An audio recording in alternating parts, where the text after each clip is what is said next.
Next chapter हम पढ़ेंगे मानव तंत्र, ह्यूमन सिस्टम। मानव तंत्र इंपॉर्टेंट चैप्टर है। इसमें से 6 नंबर का क्वेश्चन एग्जाम में आता है और जनरली ये डायग्राम वाले क्वेश्चन एग्जाम में आते हैं और अथवा में आते हैं 2 क्वेश्चन।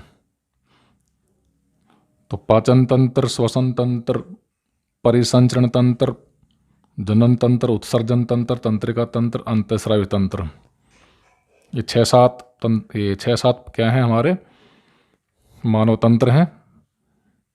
इनमें से जो इस बार एग्जाम में आ चुका है वो थोड़ा कम इम्पोर्टेंट हो जाता है, तो उसको सिर्फ हमें पढ़ना है, बाकी के तंत्रों को अच्छी तरह याद करना है।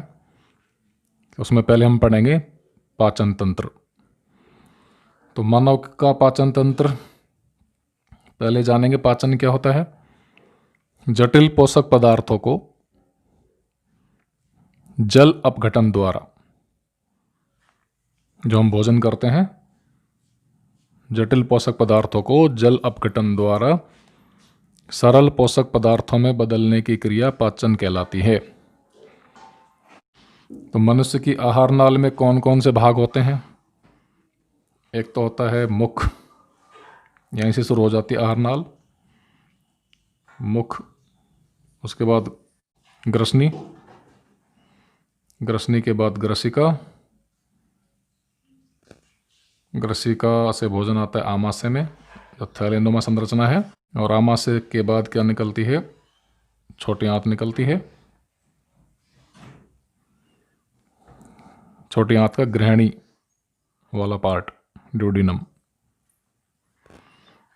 और अंदर ये जो रस्सी की तरह उलझी हुई है, ये छोटी आंत का कौन सा पार्ट है? जेजुनम। और इधर है इलियम, ये भी छोटी आंत्र का पार्ट है। उसके बाद ये इधर बड़ी आंत है, बड़ी आंत में ये सिक्कम पार्ट है। यहाँ से ये आरोही वृदांत्र, इसको कोलन भी कहते हैं। ये अनुप्रस्थ वृदांत्र, और ये अवरोही वृदांत्र, और ये है सिग्मोइड वृदांत्र नीचे रेक्टम या मलाशय। इधर ये है लीवर, यकृत, इधर अग्नाशय ग्रंथि है। लीवर के यहाँ होता है पित्ताशय, जो पित्त रस का स्रावण करता है, और अग्नाशय से अग्नाशय रस का स्रावण होता है। इनके बारे में डिटेल हम पढ़ेंगे। मनुष्य की आहार नाल के विभिन्न भागों में निम्न प्रकार पाचन होता है। मुख में पाचन, मुख द्वारा भोजन का अंतर्ग्रहण होता है तथा स्टार्च जैसे कार्बोहाइड्रेट शर्करा में विघटित किए जाते हैं। स्टार्च किस में बदल जाता है? शर्करा में।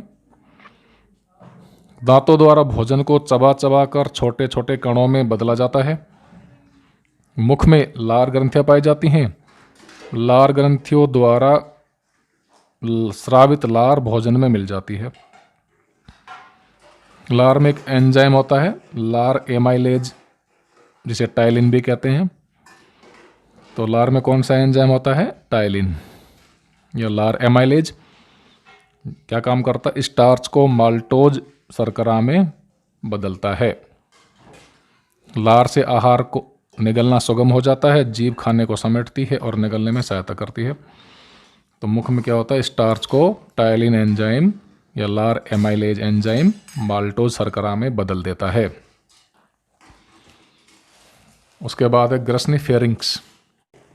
मुख गुहा, जिह्वा व तालू के पिछले भाग में एक छोटी सी कुप्पीनुमा ग्रसनी से जुड़ी रहती है।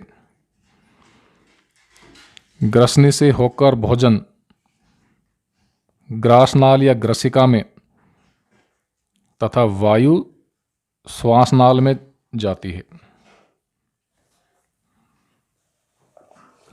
तो मुख की जो गुहा है, मुख गुहा, जहाँ हम भोजन को रखते हैं, वो जिह्वा व तालु के पिछले भाग में छोटी सी कीप नुमा ग्रसनी से जुड़ी होती है। तो ग्रसनी होती है कीप नुमा। डायग्राम आप देख सकते हो, यहाँ एक ग्रसनी है।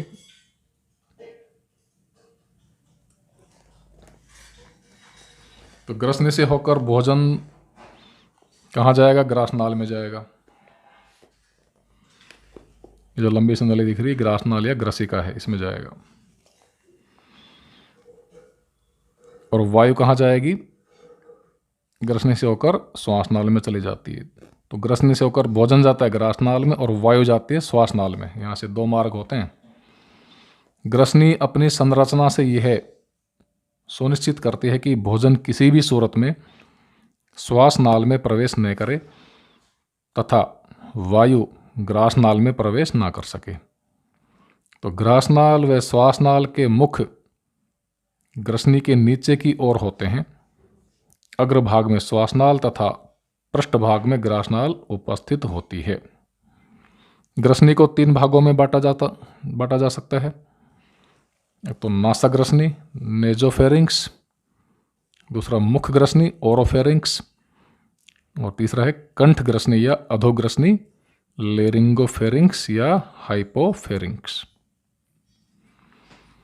और ग्रसनी के बाद अगला भाग है आहारनाल का ग्रासनाल या ग्रसिका इसोफेगस। यह एक संकरी पेशीय नली है। ये लगभग 25 सेंटीमीटर लंबी होती है। ये वाला ये ग्रसिका है, भोजन इसमें आता है। इसका मुख्य काम भोजन को मुख गुहा से आमाशय में पहुंचाना है। ग्रसिका की पेशियों का क्रमबद्ध रूप से फैलना व सिकुड़ना क्रमाकुंचन पेरिस्टालसिस कहलाता है। पेशियों की क्रमाकुंचन या पेरिस्टालसिस गति के कारण भोजन आमाशय तक पहुंचता है। ग्रसिका में किसी प्रकार का पाचन नहीं होता। ग्रास नली के शीर्ष पर उत्तकों का एक पल्ला होता है, फ्लैप होता है, जिसे घंटी ढक्कन या एपिग्लोटिस कहते हैं, कहा जाता है।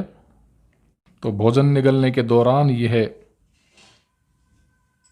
एपिग्लोटिस क्या करता है? घंटी द्वार यानी ग्लोटिस को बंद कर देता है, जिससे भोजन श्वास नली में प्रवेश नहीं कर पाता। उसके बाद आमाशय। आमाशय एक वृहत अंग है, बड़ा अंग है, जो भोजन के आने पर फैल जाता है। अभी दिखाया था हमने ये वाला। यह एक जे आकार की पेशीय संरचना होती है, जो ग्रासनाल तथा ग्रहणी के मध्य स्थित होती है। ग्रासनाल और ग्रहणी, ड्यूडिनम ये छोटी आंत का भाग है। तो ग्रसिका और ग्रहणी के मध्य स्थित होती है। इसमें 1 से 3 लीटर तक आहार धारण किया जा सकता है। आमाशय को 3 भागों में बांटा जा सकता है। एक तो कार्डियक या जठरागम भाग, जहां से ग्रसिका जुड़ी होती है। ये भाग कहलाएगा कार्डियक या जठरागम भाग, ये वाला। यहां से ग्रसिका जुड़ रही है। दूसरा है पाइलोरिक भाग या जठर निर्गमी भाग, यह छोटी आंत से जुड़ता है। ये वाला पार्ट, यहां से गिरने शुरू हो गई। और बीच का फूला हुआ भाग है वो कहलाता है फंडिस पार्ट। तो यह उपरोक्त दोनों के मध्य का भाग है। आमाशय में 2 अवरोधनी या संकोचक पेशियां पाई जाती हैं। एक तो कार्डियक स्फिंक्टर। आमाशय में क्या होती हैं? 2 अवरोधनी या स्फिंक्टर होती हैं। इनको संकोचक पेशियां भी कहते हैं। नंबर 1 है कार्डियक स्फिंक्टर, ग्रास नलिका अवरोधनी। तो यह ग्रसिका व आमाशय को विभाजित करती है तथा आमाशय से अम्लीय भोजन को ग्रसनी में जाने से रोकती है। तो ये आमाशय और ग्रसिका के बीच का जो जहाँ दोनों जुड़ते हैं वहाँ स्फिंक्टर पाई जाती है। तो जो भोजन आता है आमाशय में वो वापस ग्रसिका में नहीं जा पाता इसके कारण। और दूसरा है पाइलोरिक स्फिंक्टर, जठर निर्गमी अवरोधिनी, आमाशय व छोटी आंत को विभाजित करती है तथा आमाशय से छोटी आंत में भोजन निकास को नियंत्रित करती है। ये इधर होगा जहां से आमाशय खत्म होता है और छोटी आंत शुरू होती है, गृहिणी।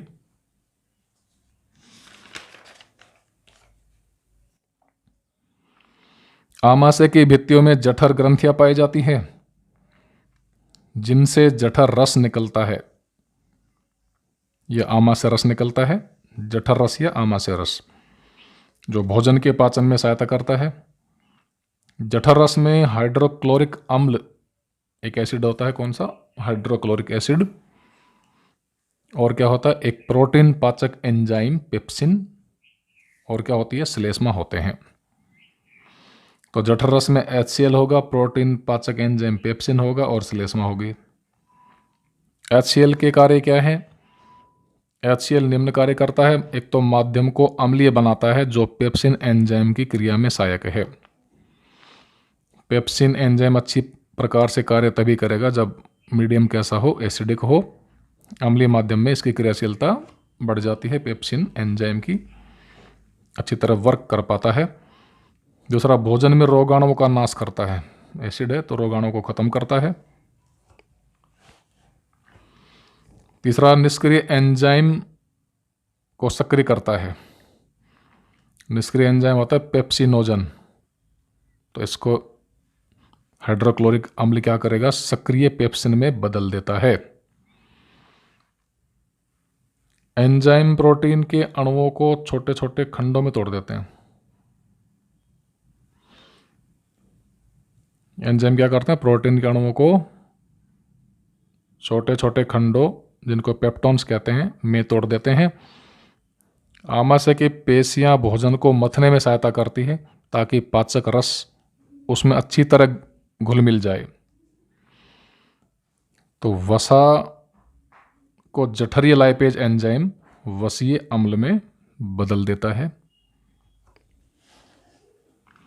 और पेप्सिन एंजाइम प्रोटीन को पेप्टोन में बदल देता है। पेप्टोन होते हैं अंशतः पचित प्रोटीन, प्रोटीन के टुकड़े, छोटे छोटे प्रोटीन के छोटे छोटे खंड कहलाते हैं पेप्टोन्स या अंशतः पचित प्रोटीन। आमाशय रस में एक एंजाइम और होता है रेनिन। जठर रस में या आमाशय रस में एक एंजाइम रेनिन और होता है जो केसिन प्रोटीन को पैराकेसिन में बदलता है। और आमाशय के बाद क्या शुरू हो जाती है? छोटी आंत शुरू हो जाती है, स्मॉल इंटेस्टाइन। यह आहार नाल का सबसे लंबा भाग होती है जो अत्यधिक कुंडलित होकर संहत स्थान में, यानी छोटी सी जगह में अवस्थित होती है। मानव में इसकी औसत लंबाई 7 मीटर तक होती है। नाम इसका छोटा है, बाकी लंबाई बहुत अधिक है। साकर जंतुओं में सेलुलोज के पाचन के लिए छोटी आंत की लंबाई अधिक होती है। मांसाहारी जंतुओं में ये थोड़ी छोटी होती है। छोटी आंत में ही भोजन का सर्वाधिक पाचन एवं अवशोषण होता है। तो भोजन का सर्वाधिक पाचन एवं अवशोषण आहार नाल के किस भाग में होता है? छोटी आंत्र में। इसके 3 भाग होते हैं, गृहिणी ड्यूडिनम, जेजुनम या अग्र क्षुदांत्र, इलियम या क्षुदांत्र। डायग्राम हम दिखाई चुके हैं। ये गृहिणी वाला पार्ट है जहां से आमाशय खत्म होता है, ये गृहिणी शुरू हो जाती है। और अंदर क्या है? ये उलझी हुई रस्सी की तरह अग्र क्षुदांत्र, और पीछे क्या है? ये लास्ट में क्षुदांत्र, इलियम। ये बड़ी आंत है। बड़ी आंत व्यास में बड़ी होती है, छोटी आंत लंबाई में बड़ी होती है।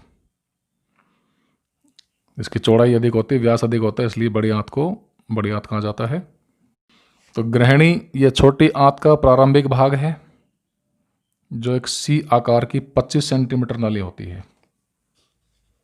सी आकार की 25 सेंटीमीटर नली होती है।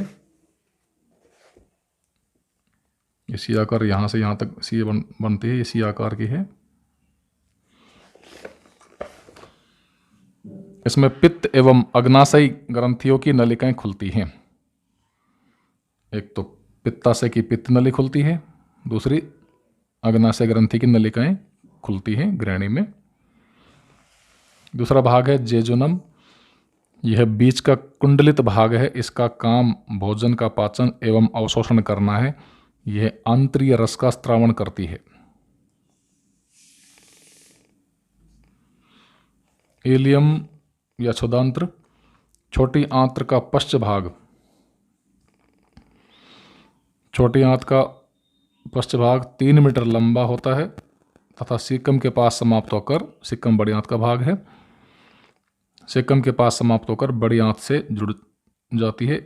इसमें कई पाचक ग्रंथियां पाई जाती है तथा ये अवशोषण भी करती है।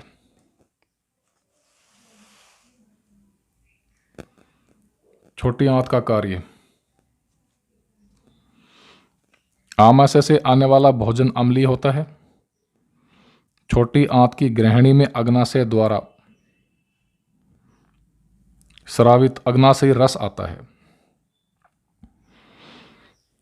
तो आमाशय के बाद क्या होती है, ग्रहणी शुरू हो जाती है, छोटी आंत का भाग। तो उसमें रस आएगा कौन सा, एक तो अग्नाशय रस आएगा और दूसरा क्या आएगा, पित्ताशय से पित्त रस आएगा। तो आमाशय से जो भोजन आता है वो कैसा होता है, अम्लीय होता है। और अग्नाशयी क्रियाओं, अग्नाशयी एंजाइमों की क्रिया के लिए भोजन का क्षारीय होना जरूरी है। तो अग्नाशयी एंजाइमों की क्रिया के लिए भोजन को क्षारीय बनाया जाना आवश्यक है। इस कार्य के लिए काम कौन करता है, यकृत पित्ताशय से पित्तरस का स्रावण करवाता है। पित्ताशय से क्या होगा, पित्तरस श्रावण करता है। पित्तरस क्या काम करता है, वसा के पायसीकरण, इमल्सीकरण में सहायक होता है। तो पित्तरस क्या करता है, वसा का पायसीकरण करता है, वसा का इमल्सीकरण करता है, यानी वसा को छोटे छोटे बिंदुओं में तोड़ देता है। वसा छोटे छोटे वसा बिंदुओं में टूट जाती है। अग्नाशय रस का स्रावण करता है। अग्नाशय से क्या निकलता है, अग्नाशय रस निकलता है। पित्ताशय से पित्तरस निकलता है। अग्नाशय से जो अग्नाशय रस निकलेगा उसमें कौन कौन से एंजाइम होते हैं, एक तो होता है ट्रिप्सिन, जो प्रोटीन पाचक एंजाइम होता है।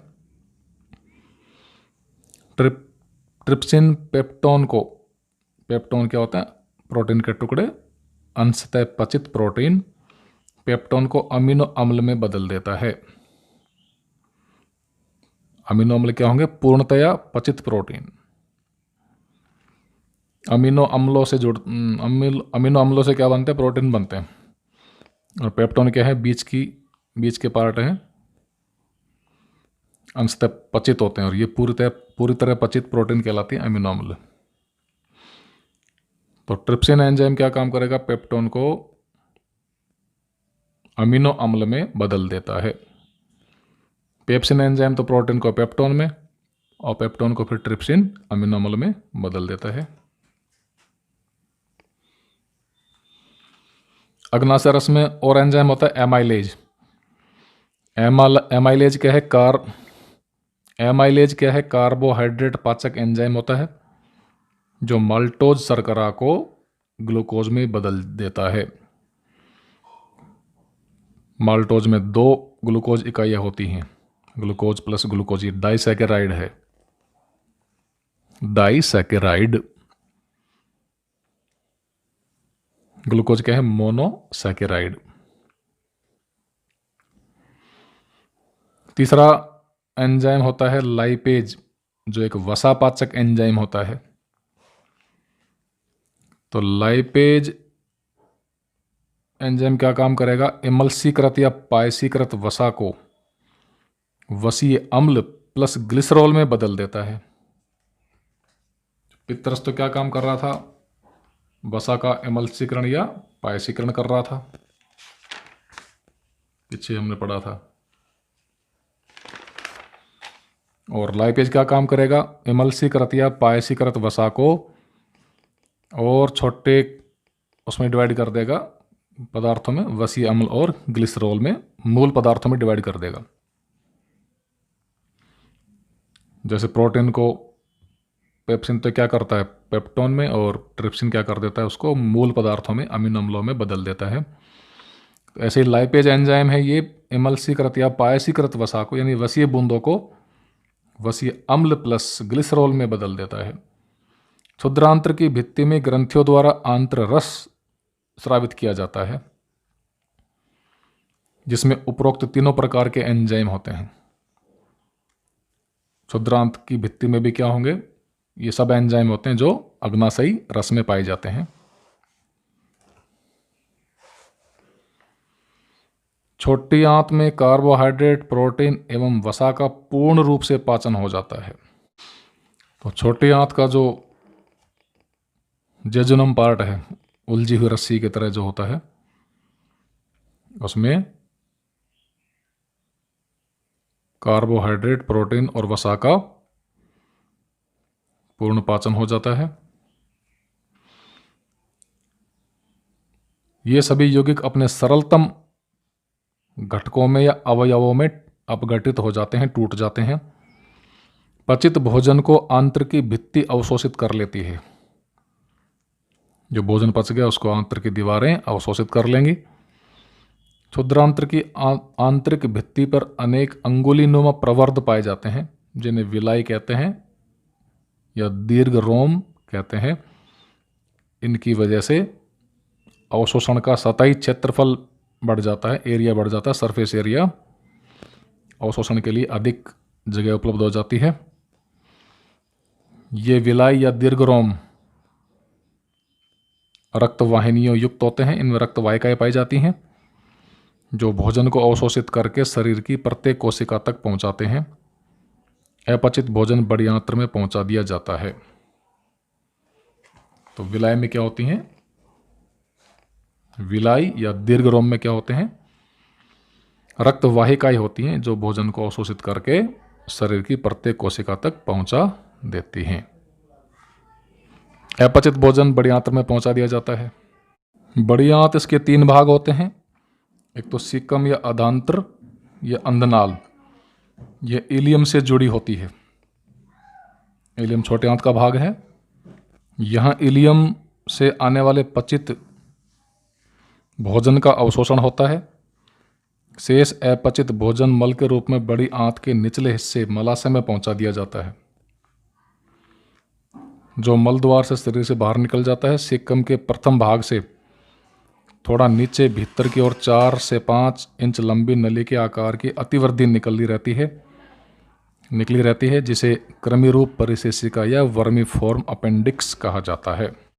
तो बड़ी आंत का जो सीकम पार्ट है वो छोटी आंत के इलियम से जुड़ा होता है। इलियम छोटी आंत का लास्ट वाला भाग होता है। तो इलियम से आने वाला पचित भोजन, उसका अवशोषण सीकम में होता है। शेष अपचित भोजन बड़ी आंत के निचले हिस्से मलाशय में पहुंचा दिया जाता है, जहां से मल द्वार के द्वारा शरीर से बाहर हो जाता है। तो सीकम के बाद क्या है? कोलन। सीकम शुरुआती भाग है बड़ी आंत का।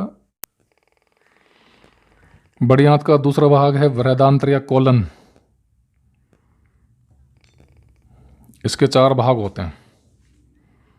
बड़ी आंत के 3 भाग हो गए, सीकम, दूसरा यहाँ तक क्या है? वृहदांत्र या कोलन, तीसरा है रेक्टम। और वृहदांत्र को भी 4 भागों में, या कोलन को भी 4 भागों में बांटा गया है। एक तो आरोही वृहदांत्र, दूसरा ये है अनुप्रस्थ वृदांत्र, और ये जो उतर रही है ये वाली अवरोही वृदांत्र। चढ़ने वाले तो क्या है, आरोही, और ये तिर्यक तिरछी ये क्या है, अनुप्रस्थ वृदांत्र। उतरने वाली आरोही वृदांत्र, और यहाँ से यहाँ तक क्या है, सिग्मोइड। चौथी क्या है, सिग्मोइड वृदांत्र। और नीचे क्या है, बड़ी आंत का तीसरा भाग और रेक्टम या मलाशय, यहाँ मलद्वार होता है, जिससे अपचित भोजन शरीर से बाहर कर दिया जाता है।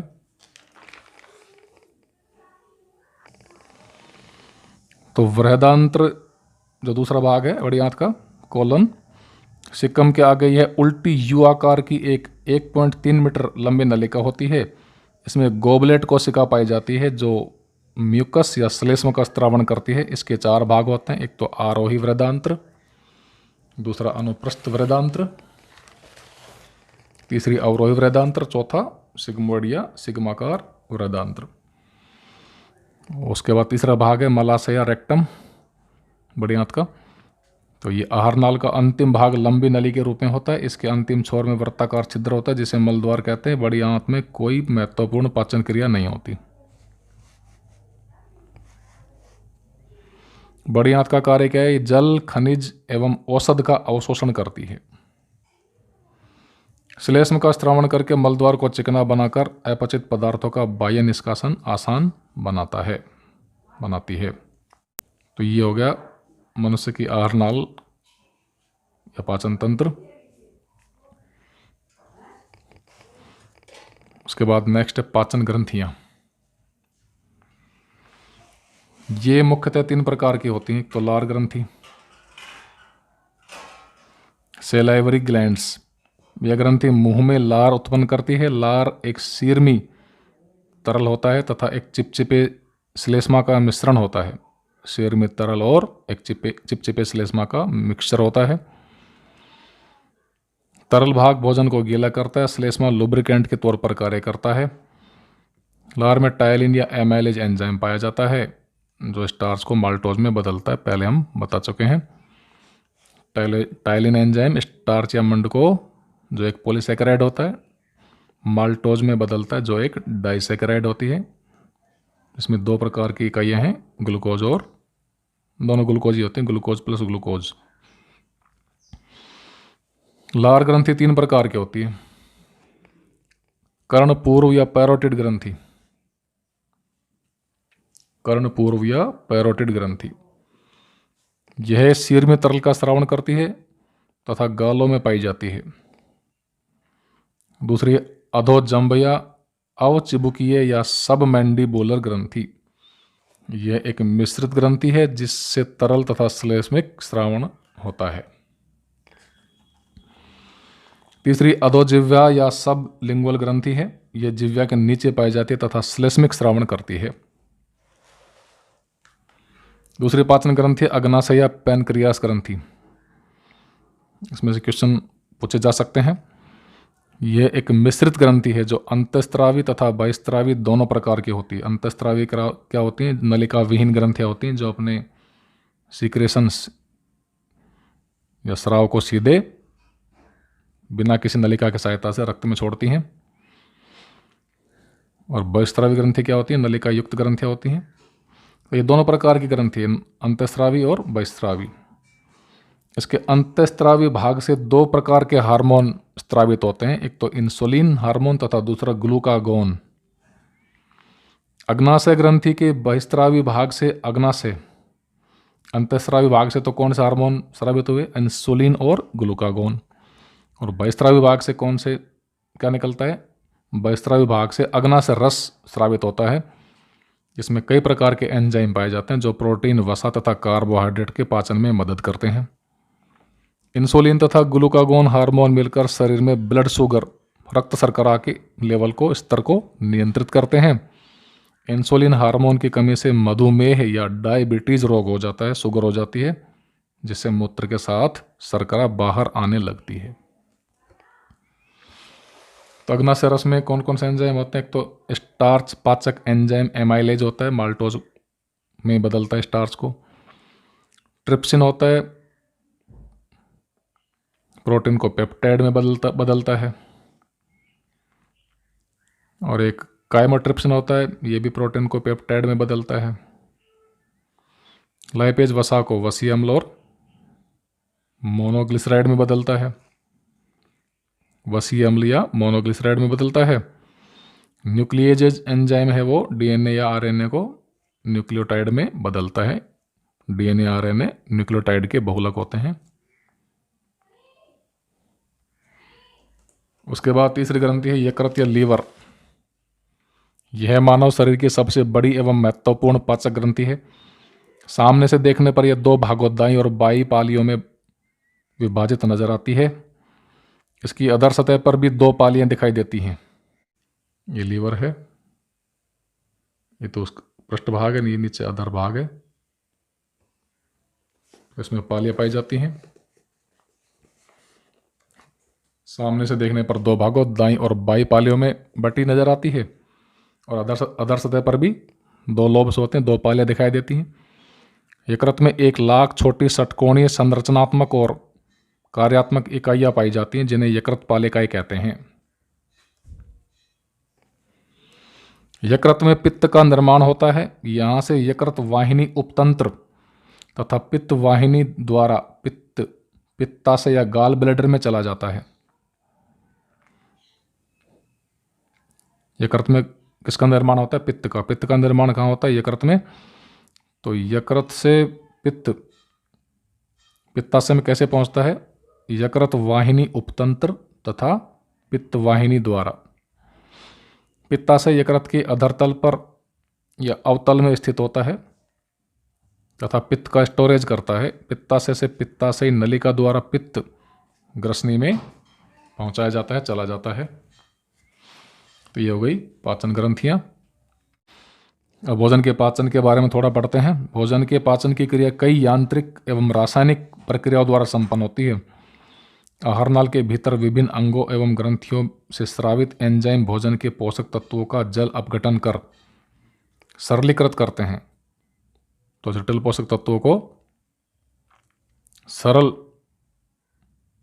पदार्थों में बदल देते हैं। भोजन को चबाने व लार के साथ मिलाने का कार्य मुख गुहा में संपादित होता है। भोजन अब बोलस के रूप में क्रमाकुंचन पेरिस्टालसिस गति द्वारा ग्रसनी से ग्रसिका तथा ग्रसिका से आमाशय में पहुंचता है। पहले बता चुके हैं। आमाशय में भोजन के प्रवेश को जठर ग्रसिका अवरोधनी नियंत्रित करती है। लार में उपस्थित टायलिन एंजाइम लगभग 30% स्टार्च को माल्टोज में बदल देता है। आमाशय में 3 प्रकार के सिक्रेशंस पाए जाते हैं, स्राव पाए जाते हैं। म्यूकस, प्रोएंजाइम पेप्सिनोजन और HCl।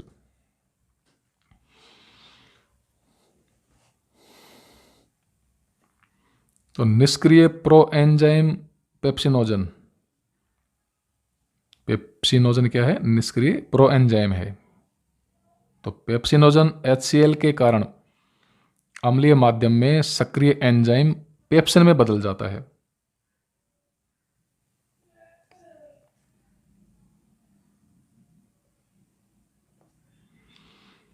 जो प्रोटीन का अपघटन करता है। नवजात शिशुओं में पेप्सिन के साथ जठर रस में रेनिन नामक एंजाइम भी पाया जाता है। यह दुग्ध प्रोटीन के पाचन में मदद करता है। और आमाशय में ऑक्जेंटिक सेल्स पाई जाती हैं। ऑक्जेंटिक कोशिकाएं क्या काम करती हैं? HCl का स्त्रावण करती हैं। HCl कहाँ से आता है? ऑक्जेंटिक कोशिकाओं से। आमाशय में भोजन कुछ घंटों तक संग्रहित रहता है तथा पेशीय संकुचन द्वारा जठर रस से मिश्रित होकर कायम में बदल जाता है, कायम का निर्माण करता है।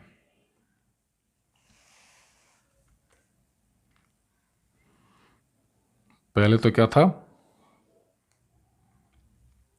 मुख में भोजन को चबाया जाता है। लार मिलने के बाद वो किस में बदल जाता है? बोलस में।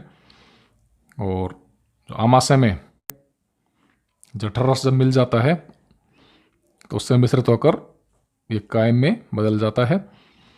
आमाशय से भोजन छोटे आंत में पहुंचता है। सर्वाधिक पाचन क्रिया गृहिणी में संपन्न होती है। यहाँ विभिन्न नलिकाओं द्वारा अग्नाशयी रस तथा पित्तरस तथा आंतरस छोड़े जाते हैं। तो सर्वाधिक पाचन क्या होता है, कहाँ होता है, ग्रहणी में होता है।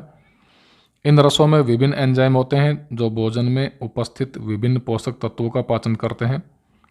पित्त वसा का पायसीकरण करता है, यह वसा के पाचन के लिए आवश्यक है। साथ ही पित्त लाइपेज एंजाइम को भी सक्रिय करता है। ग्रहणी में पचित भोजन का अग्रछुदांत्र जुजनम और क्षुदांत्र यानी इलियम में अवशोषण किया जाता है। ग्रहणी में भोजन के बाद क्या होगा, ग्रहणी में भोजन के पाचन के बाद जिजनम और इलियम में अवशोषण किया जाता है पचित भोजन का। अवशोषित पदार्थों को विभिन्न कोशिकाओं की सहायता से रक्त में पहुंचाया जाता है। शेष अपचित भोजन क्षुदांत्र से बड़ी आंत में पहुंचता है। बड़ी आंत का मुख्य काम जल तथा लवण का अवशोषण तथा शेष रहे अपचित भाग का उत्सर्जन करना होता है। इनके अलावा मुख में हम दांतों के बारे में पढ़ेंगे। तो मुख आहार नाल का अग्रभाग मुख से प्रारंभ होकर मुख गुहा में खुलता है। यह कटोरेनुमा अंग होता है। इसके ऊपर कठोर तथा नीचे कोमल तालु पाए जाते हैं।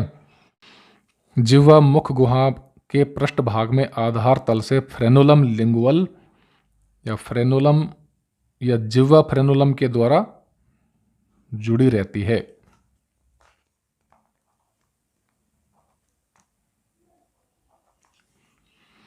मुख के ऊपर व नीचे के भाग में एक एक जबड़े में 16-16 दांत पाए जाते हैं। 16 ऊपर 16 नीचे। सभी दांत जबड़े में पाए जाने वाले एक सांचे में स्थित होते हैं। तो दांत कहाँ पाए जाते हैं, जबड़े में एक सांचा होता है जिसे मसूड़ा या गम कहा जाता है, उसमें स्थित होते हैं। मसूड़ों तथा दांतों की इस स्थिति को गर्तदंती या थीकोडोंट कहा जाता है। दांत मसूड़ों के जबड़ों के गर्त यानी मसूड़ों में स्थित होते हैं। तो ये पोजीशन कहलाती है गर्तदंती दांत। तो हमारे जो दांत हो किस प्रकार के, गर्तदंती या थीकोडोंट टाइप के हैं। मानव में द्विबारदंती दांत व्यवस्था पाई जाती है। 2 बार दांत आते हैं जिसमें जीवन काल में 2 प्रकार के दांत, एक तो अस्थायी यानी दूध के दांत तथा स्थायी आते हैं। दांत 4 प्रकार के होते हैं। ये तो कृंतक या इंसीजर्स, ये सबसे आगे वाले दांत होते हैं जो कुतरने तथा काटने का काम करते हैं। ये 6 माह की उम्र में निकलते हैं। इंसीजर क्या काम करते हैं, कुतरने और काटने का। उनके साइड में होते हैं रदनक, केनाइन्स। ये दांत भोजन को चीरने फाड़ने का कार्य करते हैं। 16 से 20 माह की उम्र में निकलते हैं। ये प्रत्येक जबड़े में 2-2 होते हैं। मांसाहारी पशुओं में ये ज़्यादा विकसित होते हैं, लंबे लंबे होते हैं। तीसरा है अग्रचर्वणक प्रीमोलर्स। ये भोजन को चबाने में सहायता करते हैं। जो छोटी दाढ़ होती है तथा प्रत्येक जबड़े में 4-4 पाए जाते हैं। ये 10 से 11 वर्ष की उम्र में पूर्ण रूप से विकसित होते हैं। उसके बाद चर्वणक या मोलर्स, अक्कलदाड़ कहते हैं इनको। ये दांत भी भोजन चबाने में सहायक होते हैं, भोजन को चबाने में सहायक होते हैं तथा प्रत्येक जबड़े में 6-6 पाए जाते हैं। प्रथमतः ये 12 से 15 वर्ष की उम्र में निकलते हैं। तो ये हो गया सेक्शन ए कंप्लीट, पाचन तंत्र।